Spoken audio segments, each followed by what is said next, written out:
Good morning to all of you out there. Ayusin ko lang muna yung aking silya.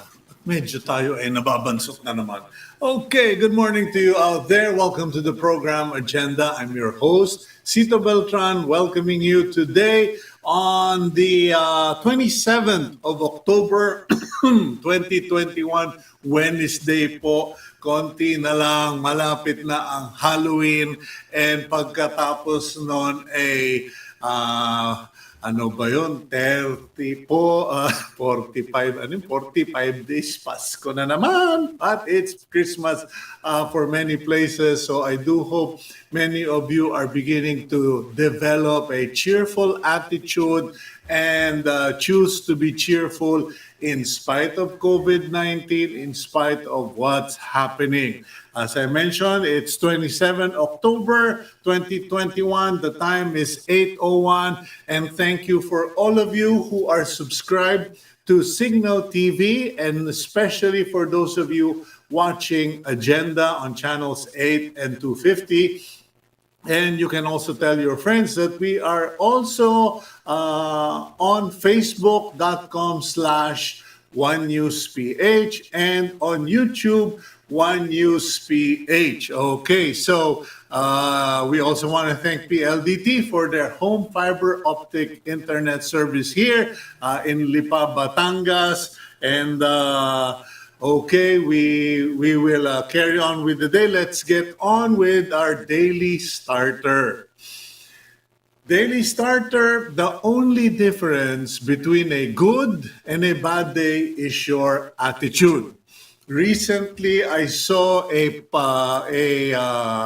short talk of a well-known celebrity in the US, Steve Harvey. Yung pong laging nag-host ng Miss Universe, okay?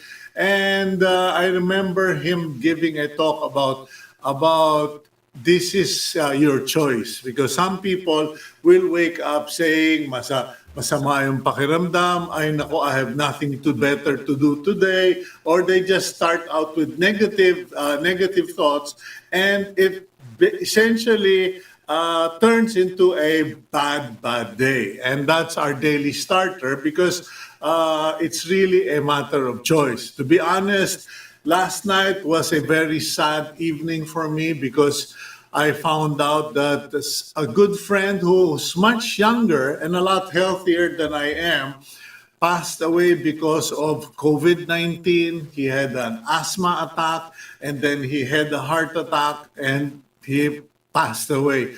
And, you know, I felt like I was robbed. Para pa akong hinulda. Para akong ninakawan na wala kang magawa, hindi ka makalaban. Parang nawala na lang sa harap mo yung tao. And I felt so bad, because I always thought, we will see each other, maybe Christmas, or we will get to talk soon when the alert levels are much lower. But now I can't do that anymore. And in the past, if that happened to me, when that happened to me, the following day would be a very depressing day, or magmumukmuk ako, lugmok, etc. And I choose to have a positive attitude, because at least now my friend is with the Lord. He has dedicated his life to serving the Lord and looking forward to the Lord. I feel bad for his wife and his children. I feel sad, but we will be here for them. But at the end of the day, we need to celebrate when our friends meet the Lord, and we need to just rejoice, especially if they did not suffer prolonged illnesses na nagkasakit ka na, naubos pa pera mo at naghirap ka pa. So, reminder, the only difference between a good and a bad day is your attitude. Choose to have a good attitude, and you will have a good day. Okay, let's move forward to the front page of the Philippine Star. And there you have it, the headline: Duterte to mayors, barangay heads, identify the unvaccinated. Okay, President Duterte and his address yesterday evening, if I'm not mistaken, Monday night, called on mayors and barangay heads You have to impose your authority, not your will. Go house to house, find out who are vaccinated and not vaccinated, and get them vaccinated because they may infect others. Ayun po, no? Maganda po yun kasi paalala lang, just a reminder to the local government units, don't settle for just asking. Tell the residents, please call all the people in the house and present us your vaccination cards one by one. Kasi yung iba po dyan, nagkakatamaran na. So tatanong na lang and okay na. Anyway, let's go back to the front page of the Philippine Star and there, sandali, yung picture, napakagandang picture ni Presidente Duterte. Okay, but let's go to the header. Parents won't be forced to consent to in-person classes. Nabalita na natin yung kahapon, but the DepEd is emphasizing that parents who send their children to in-person or face-to-face classes will be asked to send a letter of consent. Kasulatan ng pagpayag na pumasok sa eskwelahan yung iyong mga anak o anak.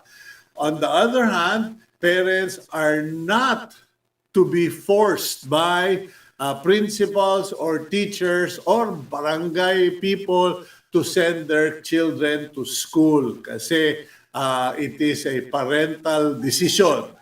Let's go back to the front page of the Philippine Star.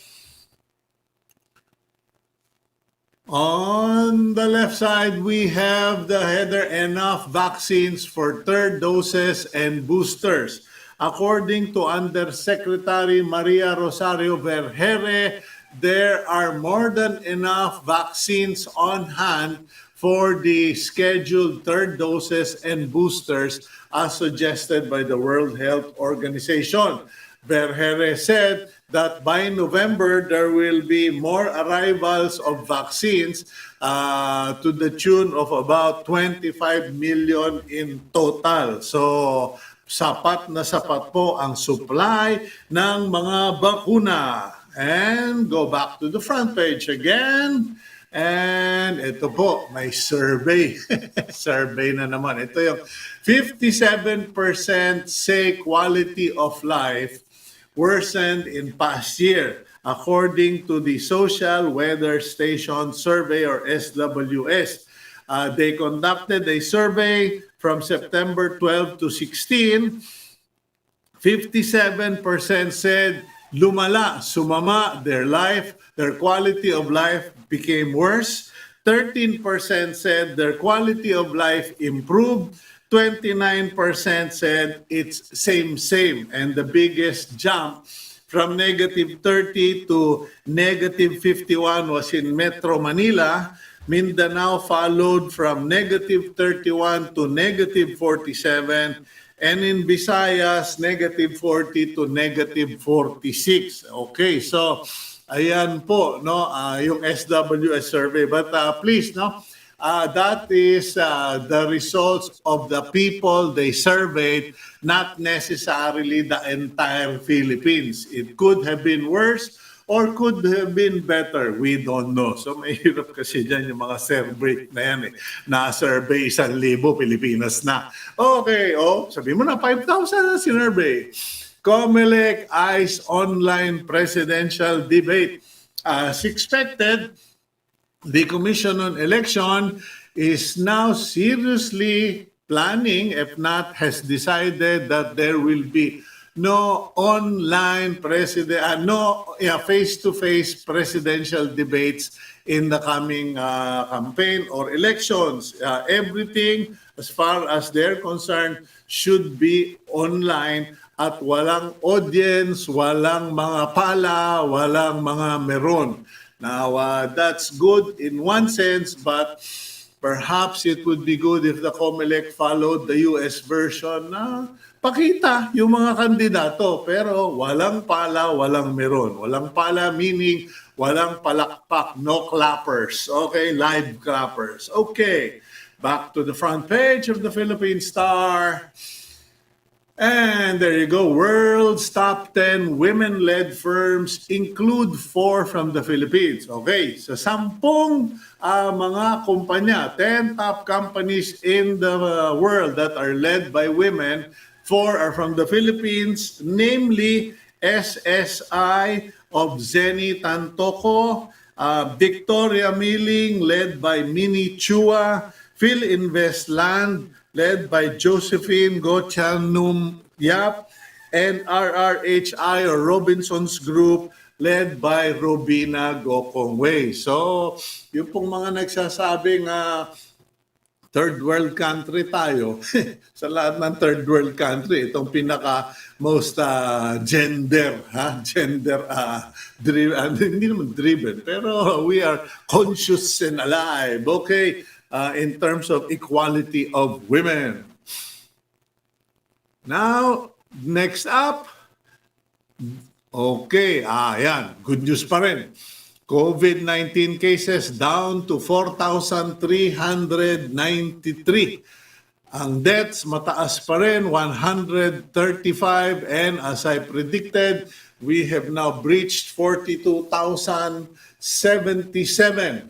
We have reached the 42,000 mark by 77. So, yan po, marami pa rin po ang namamatay sa COVID. Nasama na dyan yung isang kaibigan ko as of this week. Okay, let's go back to the front page.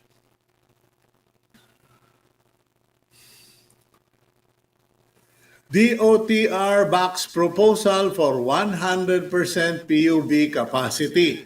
Para sa mga may PUV, public utility vehicles, the Department of Transportation is now pushing to allow PUVs to have 100% capacity in addition to the 1 billion peso allocation for fuel subsidy because it is a very desperate situation. The price of fuel has gone up every week for the last 9 weeks, going on 10, and hindi na kaya ng mga jeepney bus operators.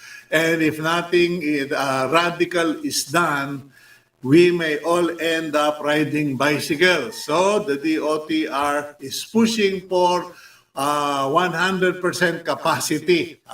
Bahala na kayong mag-face mask, mag-PPE, etc.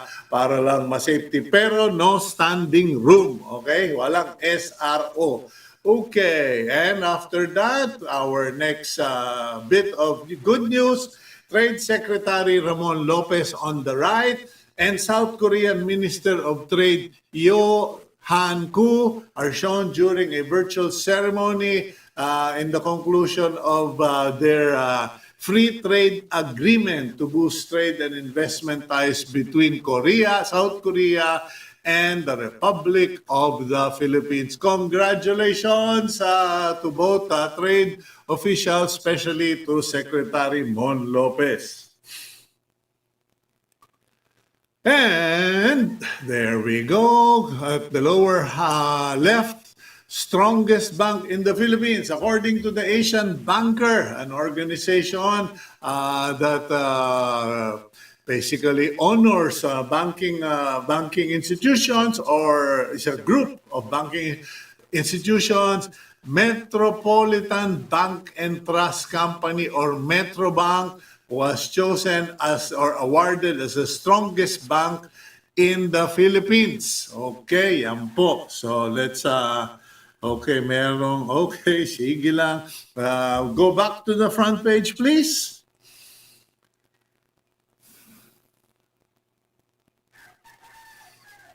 Colder days ahead as amihan comes early. Naku po, so true. It is getting colder and colder here in Lipa.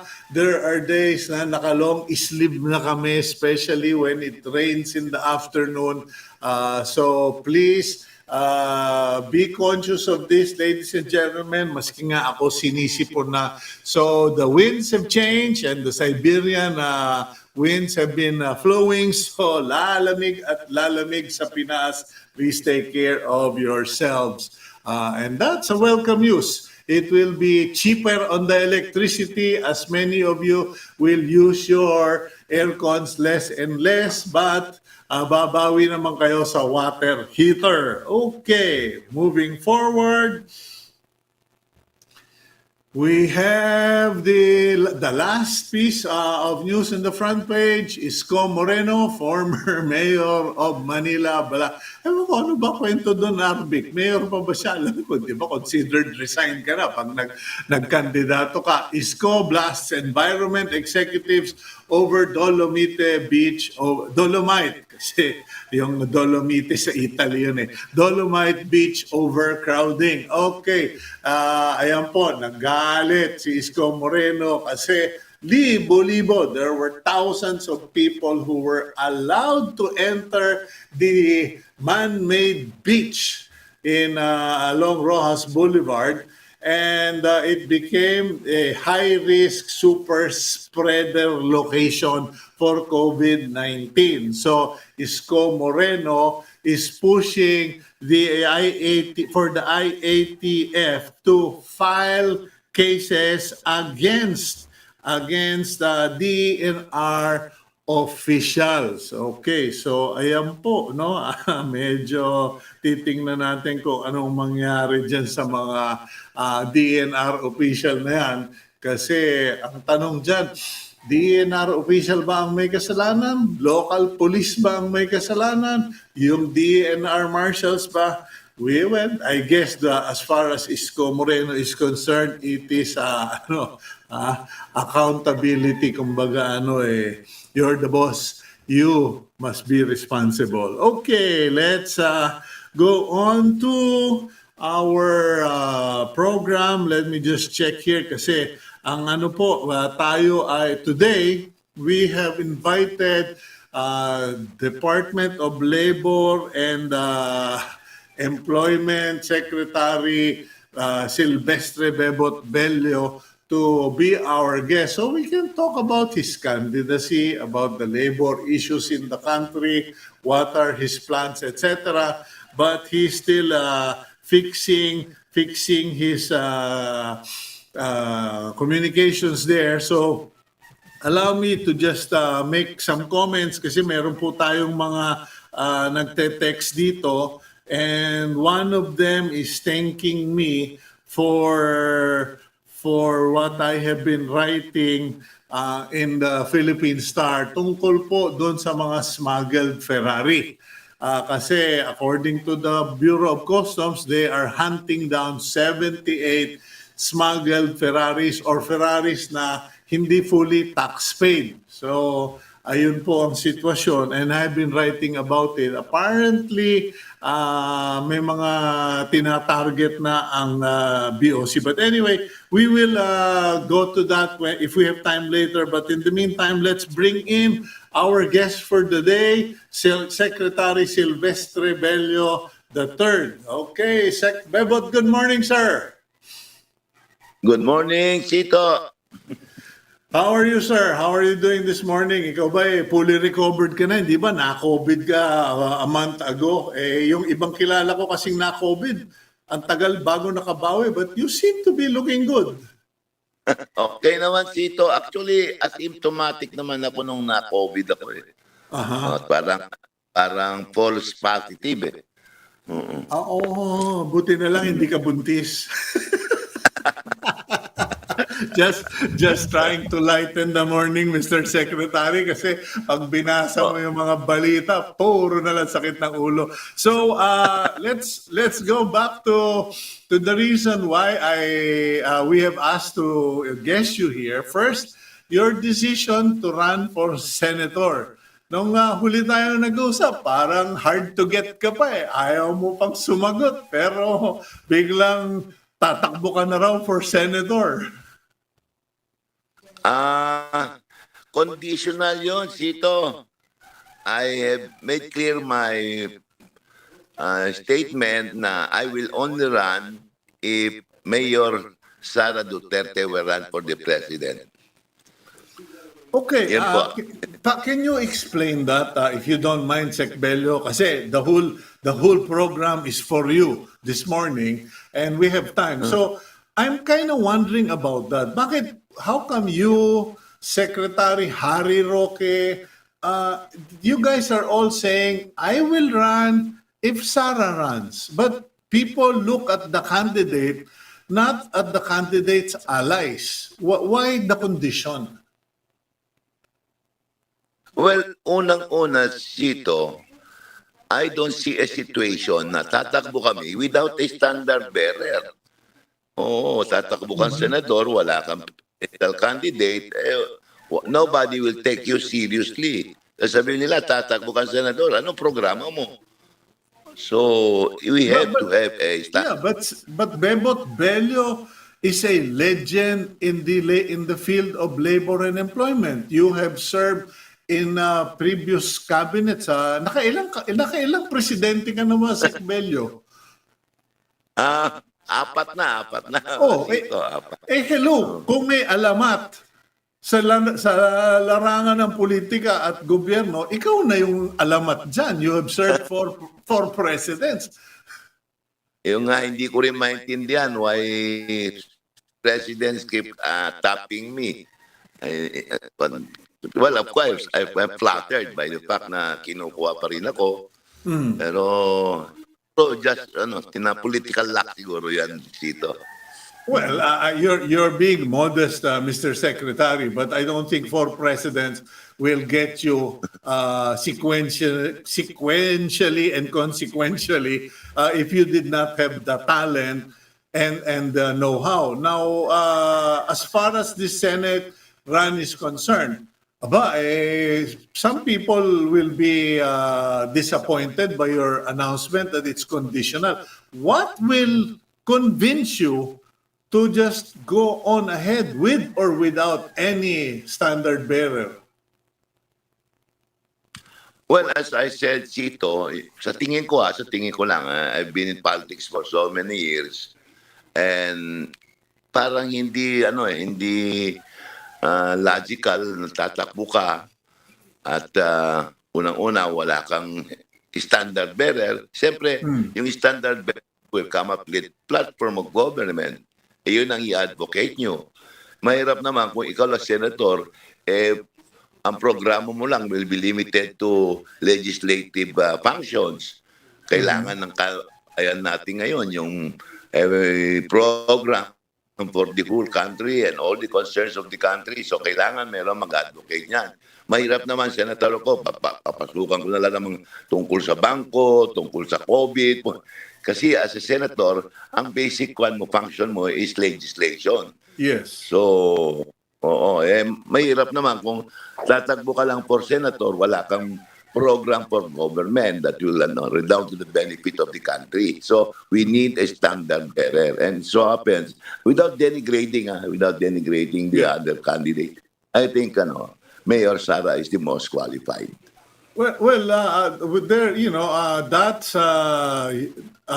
hindi ako magko-comment kung who is qualified and not qualified because I'm a journalist. I need to try to distance myself from that. But, as senators go, your experience is more than enough for you to have dozens and dozens of legislative agendas for labor pa lang. Aside from labor, ano pa ba ang mga close to your heart or are burning concerns as far as Silvestre Bello is concerned? Well, next to labor now would be justice and peace. Which you were a former Yung naging- secretary. Yes, and ang pinakamahaba ko talaga exposure dito is peace, peace. Kasi since the time of the late President Cory, I have been in the peace process. And until today, I'm still with the peace process except na medyo suspended yung process ngayon. Okay. Now, so, ayan na nga, kita mo, di lumalabas na, Sec Bebot, no, na you were in the peace panel, peace process, you were a key figure in trying to establish peace in Mindanao with the rebels, etc. You were Secretary of Justice. Now, as far as the Philippine situation is concerned, what needs the most attention? Of course, sasabihin nila, COVID at saka economy. Pero may mga, in your view, what other things need priority? Sa akin tingin sito, it will be justice and peace. Hindi ka magkaroon ng tunay na progreso o pag-unlad kung walang kapayapaan. And you cannot have kapayapaan, you cannot have peace without addressing the root causes of the armed conflict. So yun ang number one na gagawin mo. Dapat alamin mo kung bakit nag-away tayo, bakit hindi itong 50-year-old insurgency problem ay hindi matapos-tapos. Oh, why? Bakit nag-away tayo? Pare-pareho tayong Pilipino. So you have to find out ano yung mga basic reasons kung bakit tayo na nag-away, nagkakagulo, nagpapatayan. Despite the fact na magkakapatid tayo, magkakamag-anak tayo, pareho tayong Pilipino. So yun ang dapat i-address. Okay, now, pero sa pagtitingnan mo naman, siguro mas marami kayong alam, Sec Bello, but our general impression is the country has become more peaceful. There is less violence, less encounters. Even in Mindanao, medyo drastically, bumaba na yung mga incidents of violence and terrorism.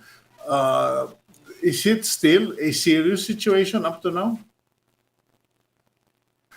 You are correct. Cito, you are correct sa observation mo na there is relative peace.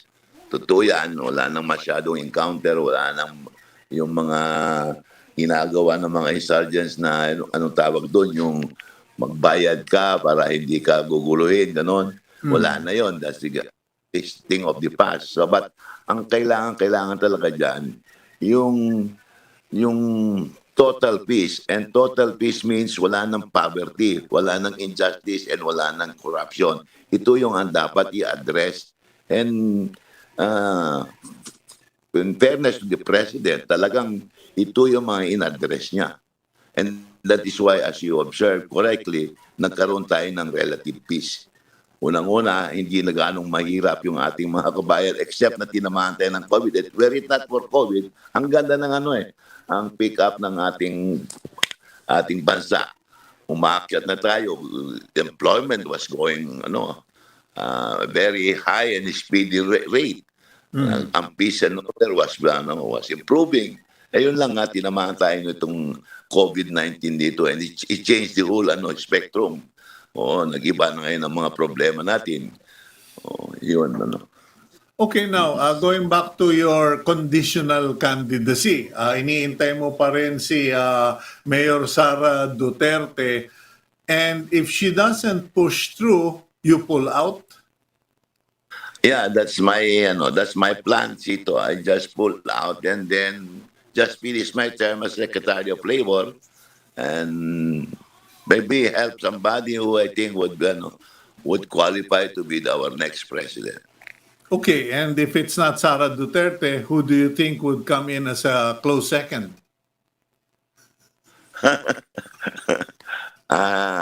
Actually, hindi ko pa pinag-isipan yan, Cito, because I was focused on her and I've been trying to, hindi ko naman kino-convince, but laki kong kumusta ang plano mo, ganon.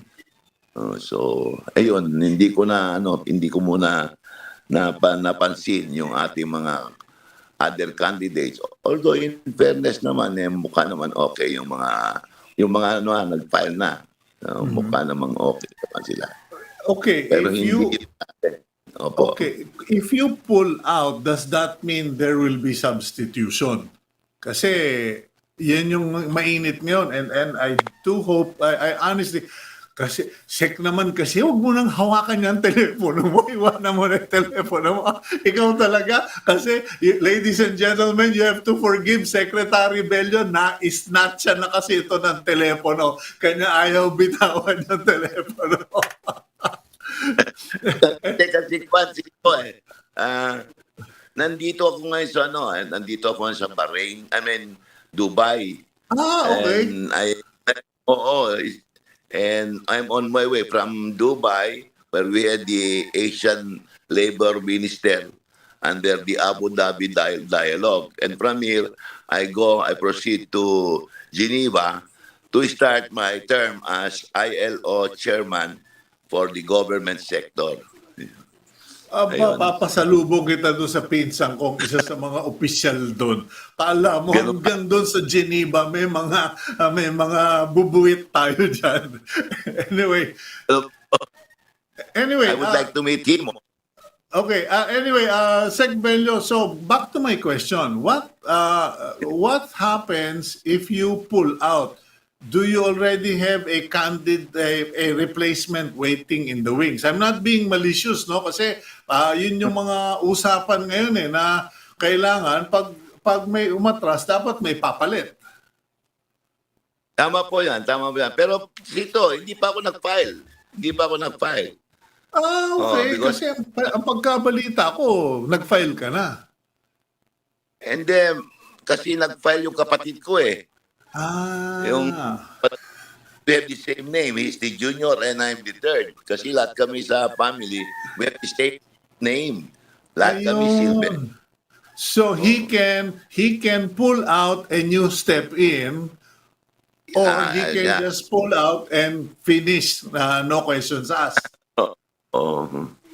I don't know why he insisted on filing eh. Kasi actually he wants me to run and said, hindi, ako hintayin ko si Mayora. O, sige, papapile na lang ako. Baka sakaling mag-file si Mayora, then you can replace me, sabi niya. Ayun. Okay, now, you haven't filed, your brother has filed, you might be a substitute candidate if Sara Duterte files, and if not, then cancel na yung plan A. Ano ang plan B ng Bebot Bello aside from yung sinasabi mong retirement? Wala na, that's probably it's time for me to go back to my old lab, yung law practice. Kasi it has been always been my passion and passion to become a lawyer, litigator. Kaya lang by accident nakuha ko sa gobyerno naging tuloy-tuloy naman. Pero my passion is to be an advocate of law. There'll be naman ganun. So yun. But your level and caliber plus your expertise will not allow you to just be a simple lawyer. You ultimately, if you need a position that matches your experience, what is out there that you would want? Kasi, di ba, si Harry Roque, yung kaibigan mo, they're already talking about sending him to New York in the, committee na yun, yung law group. But what about Bebot Bello? You're in Bahrain. Does that mean you are scouting for possible positions in the ILO or something? Actually, Cito, I've been elected as chairman of the ILO government sector. The next highest position in the ILO.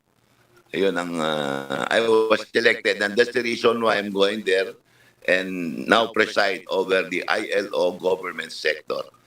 Okay, but what sort of an arrangement is that? Is that a one conference arrangement, or is that you become presiding officer for the next 3 years or 5 years? Paano ba usapan dyan, Secretary? Ganito yan, Cito. I was elected to that position as Secretary of Labor. Ngayon, if I decide to run and file my certificate of candidacy, automatically I lose my seat as Secretary of Labor, and consequently, I lose my position as chairman of ILO. Okay, and what if you retire or you are, end of term as Secretary of Labor, are you also required to step down as chairman of that group in the ILO? That's right, Cito. The next chairman would be the next Secretary of Labor. Okay. Going back to the same question, paano na ang Bebot Bello?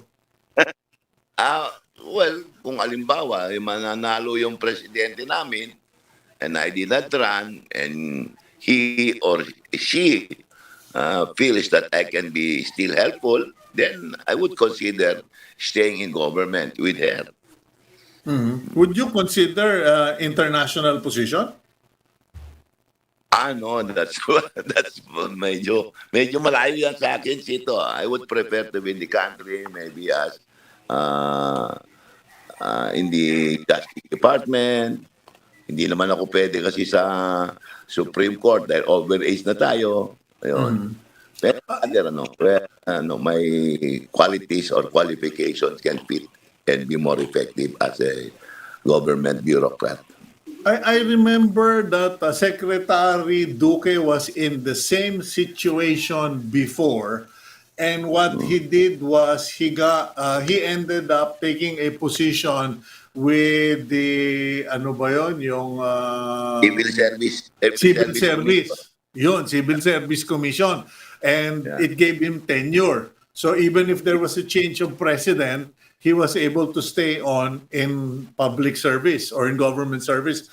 Are there any, or is there a position out there or an office that you might be tempted to go to President Duterte and say, Boss, pwede ba lagay mo ako doon para naman I can continue in my service?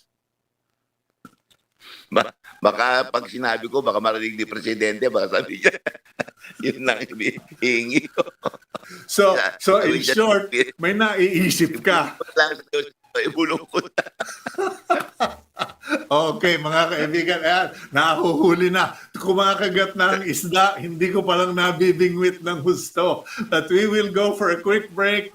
And when we return, let's get to know Secretary Bebot Bello more on a personal basis. Kasi alam niyo po, puro na lang tayo labor, pero hindi natin natatanong yung buhay ni Sec Bello. We'll be right back here on Agenda.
Okay, welcome back to the program Agenda. I'm your host, Cito Beltran, and you are watching us via Cignal TV, channels 8 and 250, as well as facebook.com/OneNewsPH, and on YouTube, One News PH. With us is none other than the veteran cabinet member of 4 presidents, Secretary Silvestre Bello III. Sec Bebot, it just it just occurred to me, you have been Secretary of Justice, Secretary of Labor, you were the cabinet member for the peace panel, etc. But how have you managed to stay relatively clean and how do you call it, low profile? Kasi sa dami mong nadaan ng presidente, may mga nakasabay ka mga cabinet member na nasunog. Oo. Well, Chito, siguro pan lang, anong tawag dito? Yun ang madalas ko sinasabi sa mga kasamahan ko na I'm lucky na lahat yung mga hinawakang government position, walang mga projects, walang masyadong budgetary allocation. Kaya kagaya lang, for example, I was in the cabinet of the late President Cory, 6 years ago yan, 4 years as USEC, and 2 years as secretary. Walang walang project na malalaki, walang budgetary allocation. So walang nag-i-interest sa amin, pupunta lang sa amin kung may problemang legal. So walang occasion to be corrupt talaga dyan unless you start selling cases. But if you do that, you're gonna be in trouble. Ayun. So then after that, I became Solicitor General. Again, walang budgetary allocation yan. Puro legal yan. Puro mga disputes ang inaano mo. Then I became anong tawag dito, Cabinet Secretary under President Gloria Macapagal Arroyo. And then finally, by the way, I was also a congressman for one term. For Isabela? No, I was a party list congressman. Okay. Okay nga, ang tanong, Secretary Bebot, did you pursue this? And this is an honest, innocent question, Did you pursue these positions? Because alam mo, during campaigns, maraming tutulong, help a candidate, and then biglang tatanungin, pare, gusto mong posisyon. And in your case, 4 presidents, so many positions, pero sobrang variety. So, ang hirap isipin na in-agenda mo, pinlano mo, kasi hindi mo kinareer, so to speak. But did you pursue this for intentionally and for a reason? Actually, Chito, as I said earlier, my passion was law practice. Parang ini-imagine na naging top-notch lawyer ako, ganon. But then, nung naging presidente kasi si President Cory, I was a law partner of, I'm sure you know him, the late Congressman Ding Tanwatco. And then, when the late President Cory just assumed, we met her. We met her in nandun pa naman sa Cuangco building ang office niya. Naglalunch kami. Then, bigla na lang sinabi ni Ding sa, ang tawag pa nga niya, presidente, sabi niya, Cory, itong classmate ko si Bebot, baka pwede mong itap ito, abogado to. Yun, that started it. Then so I joined. But when you went with Ding Tanwatco to the Cuangco building, yun ba yung plano? Na ipapakilala ka para i-appoint ka? No, actually, my purpose there was, if you recall, when President Cory assumed as president, she came up with ordering the release of all political detainees. In Davao, they did not. Hindi nila pinapa-release yung mga political detainees. So, nag-complain ako. Sabi ko, bakit hindi yung sinusunod ng presidente? So, I called Ding. Sabi ko, Ding, baka pwede mo kong tulungan. Kausapin natin. Then, executive, the late Secretary Joker Arroyo. Pinunta namin Joker. Not complying with the order, directive of the President. She's ordered the release of political. So sabi ni Joker, ang ano mo naman, ang kulit mo naman, maghintay-hintay ka naman, may proseso, sabi ganon. Doon nagkita in that building, doon kami nagkita ni the late President Cory. And that's how things happen. Okay, so sinabi ni Ding Tanwatco, Cory, itong classmate ko, abogado, what came out of the mouth of the President? Sabi niya, tinuro niya si the late Senator, Nep Tali Gonzalez. Sabi niya, oh, Nep, meron ka bang news for a lawyer? Sabi gano'n. Sabi naman ni Nep, oh, attorney, meron ka na bang 10 years? Sabi gano'n. Sabi, sobra na po. Ako, yun. So instructed me to go to the department, submit my papers, and that's it. Late in the afternoon, lumabas ng appointment ko. Oh. Na undersecretary. Opo. Deputy Minister pa noon. Deputy Minister pa nun. Okay. Now, once maybe a blessing, a good fortune, pero for presidents and multiple cabinet position, parang may mga magsasabi, binobola ka na niyan, Cito. Paano siya nakakuha ng ang dami-daming posisyon? What happened? Please tell us. Well, gaya niyan. After the term of the late President Cory, on February 1, I remember clearly, February 1, 1992, pinatawag ako through Senator Drilon, who was then the Executive Secretary.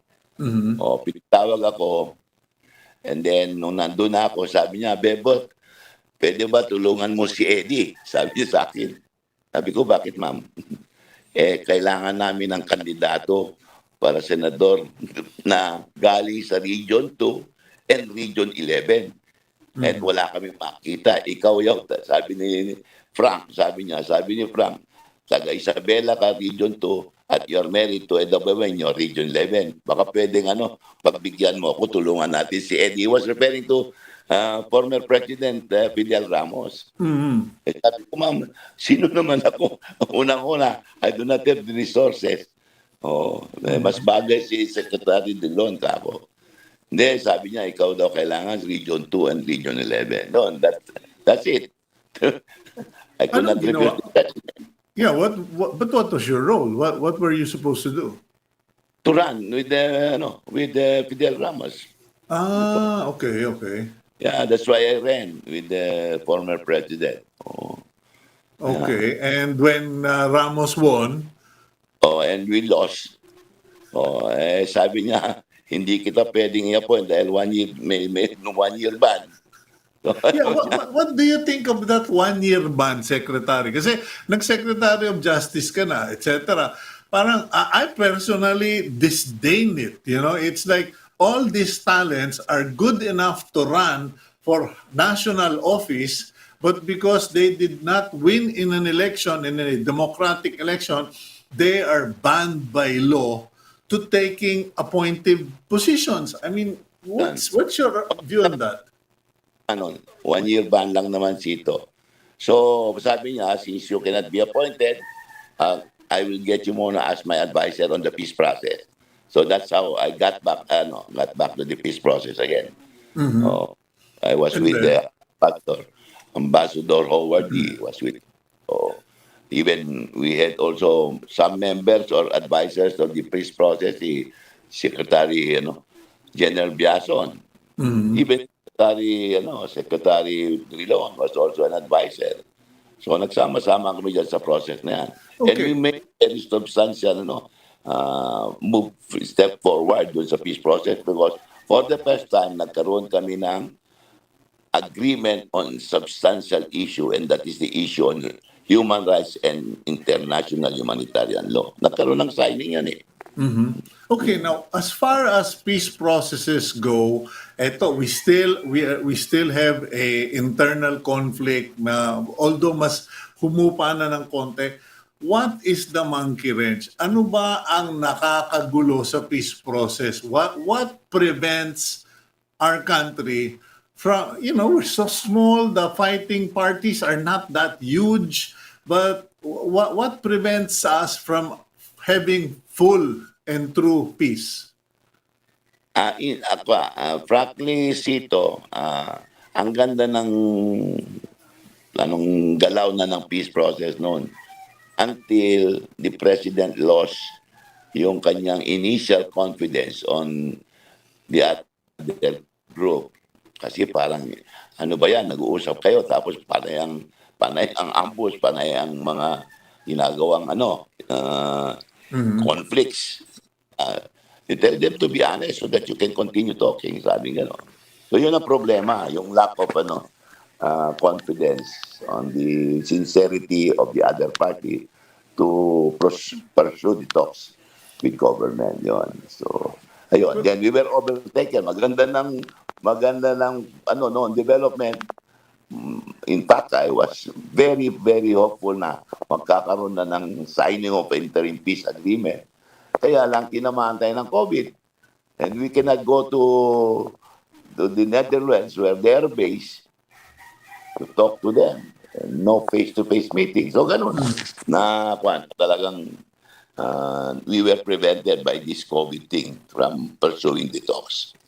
Okay, so confidence in the sincerity of the opposing party, and but what about the two ideas? One idea is you cannot negotiate unless you have a bigger gun, or if you must negotiate, it must be on your terms and not theirs. O kaya sabi ng iba, federalism will solve that. Hati-hatiin na lang natin yung Pilipinas. What has your experience? Before you answer all of that, can we go for one last break, and we'll get back to you right away. We'll be right back here on Agenda. Okay po.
Okay, you're back here on Agenda, and I'm your host, Cito Beltran. Pasensya na kayo, nabubulol dahil nagmamadali.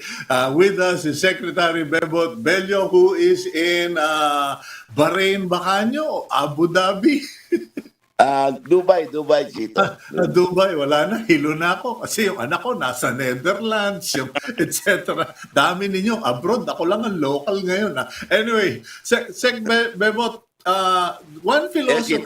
one philosophy is you don't negotiate unless you have a bigger gun, or better to just implement federal system and let everybody decide for their own community. That's what what the president was been telling us. You must negotiate from a position of strength. Kaya, yun, sabi niya, kailangan you have to be ready to present to them na hindi naman masama ang ating pamahalaan. And there is a hope for our country, sabi niya. You have to convince them. If you cannot convince them about the sincerity of government, sabi niya, then the talks is useless, sabi niya. So yun ang una naming ginagawa noon, to convince them that the president is very sincere about pursuing the talks to its logical conclusion. And that is just a last. Okay, so anyway, well, we're near the closing of the program. You are abroad for the ILO meeting, and when are you going to be back in Manila? I should be back Friday afternoon. Kasi I just sit and then post an agenda. I will make a presentation to democratize yung ILO. Kasi ang nakita ko, Louie, may mga countries na walang voting authority. We cannot vote, including the Philippines. Non-voting delegates kami. So I would propose as number one agenda na lahat ng mga member delegates of ILO should be allowed to vote. may boto dapat. Nagtataka nga ako paano ako naman ako nakakaboto. Okay, but what Ayun. does that amount to? If we have a voting right or all countries have a voting right, hindi ba lalong gugulo yung policy directions ng ILO? Hindi naman, Louie. In fact, it would give us the opportunity to advocate yung ating position, especially on the issue of migration, yung issue on human rights. Kasi may nagsasabi na in the Philippines, human rights is no longer recognized and respected. This is very far from the truth. Oh, for example, they came up with charges that there were 43 labor leaders who were killed under the term of the former president. That they were killed because of their union membership. So I wrote them, you give me the names of these alleged victims of human rights violation, 43 of them. That was as early as 2019. Hanggang ngayon, there is no list of 43 alleged victims of human rights violation. Kaya para malaman nila kasi sinisiraan tayo abroad, wala nang didependa sa atin. So yun ang gusto kong mangyari, na malaman talaga anong tunay na kalagayan ng human rights dito sa Pilipinas. Okay, you're assuming a key position in the ILO. What will that translate into as far as Filipinos going abroad? Well, we will. That's in fact that was the topic of yesterday's meeting in dito sa Dubai. All the Asian ministers of labor, yung mga destination at saka yung sending. So kami mga sending, we advocated better terms, better treatment, better assurances for our workers and migrant workers. Yun ang pinaglalaban namin. And that is what I'm going to do when I sit in the ILO government sector, na mabigyan ng assurances na yung ating migrant workers, when they are working abroad, should be treated fairly, should be treated as human beings and given the right benefits and everything. Yun ang paglalaban natin, Lord. Cito, wala. Alakala ko sa dati mo. Actually, 3 times you mentioned my father. I'm beginning to look around me if my father is ghosting. Anyway, I'm glad that you remember him, Secretary, and we all... Who does not? alam ko naman, BFF kayong dalawa eh. Okay, well, anyway, Secretary Bello, thank you very much for your time today, and we are looking forward to your return. After this talk with you, parang feeling ko nga dapat talaga gawin kang ambassador at large for labor and employment issues of the next president. Hayaan mo, pag ako naging Pangulo, papatawag din kita. Thank you very much, Secretary. So, thank you very much and keep safe, keep safe. Okay, that, ladies and gentlemen, is none other than Secretary Bello, Department of Labor and Employment, and now with the, he's just going to chair a particular group in the ILO in Geneva, pero marami na pong napaglingkuran si Secretary Bello, and he deserves recognition. And I don't know, it is really, as they say, man proposes, God disposes. Kumbaga, na tayo ang magsasabi o nagnanais, but ang Diyos ang magdidesisyon. Whether Bello will become senator, whether he will become ambassador at large, or he will become a renowned lawyer in the remainder of his public service, kasi hindi na rin po bata, pero at talagang Secretary Bello has served the country well. Okay, let's close the program with the commanded blessings of the Lord.